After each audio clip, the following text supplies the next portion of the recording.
They hated my lawn gnomes. I turned it into an army. Part 1. The Complaint. I never meant to become the neighborhood's most wanted. It started with one gnome. A little guy I found at a flea market during a road trip through Asheville. He had a crooked red hat, a cracked boot, and a chipped pipe that made him look like he'd seen some things. I named him Harold, set him down by my mailbox like a sentry. Didn't think much of it after that. My wife rolled her eyes but smiled. My daughter stuck a flower in his hand one morning and called it his magic staff. It became a harmless little family joke. Then the letter arrived. Notice of violation, non-compliant lawn ornamentation.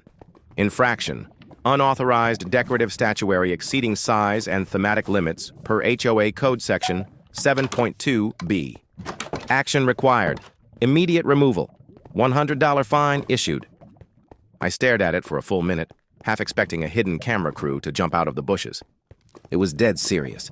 According to the letter, our homeowners association prohibited non-standard ornamental figures in front-facing lawns visible from the street.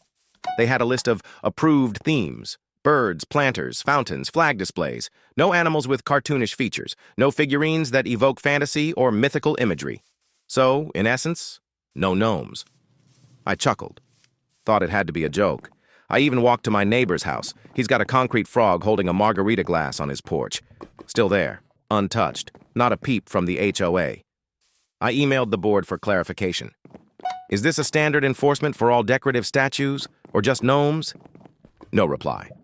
2 days later, a follow-up notice was taped to my door with the same violation and an added line in red ink. This is your second and final warning. Further non-compliance will result in escalated fines. That's when it stopped being funny. They weren't just enforcing a rule, they were singling me out. And not just me, but Harold, my battered flea market gnome who'd never hurt a soul. So I walked back out to the lawn, picked him up gently, looked into his beady little ceramic eyes and whispered, "All right, buddy, time to multiply." I opened my laptop and placed a bulk order. Well, 2 bulk orders. Okay, 7. From garden suppliers, from eBay, from Etsy shops in rural Canada.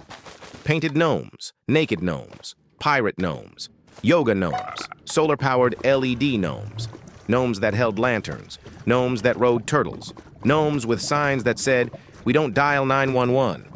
By the time the last package arrived, my garage looked like a scene from Snow White and the Apocalypse, and I wasn't even close to done.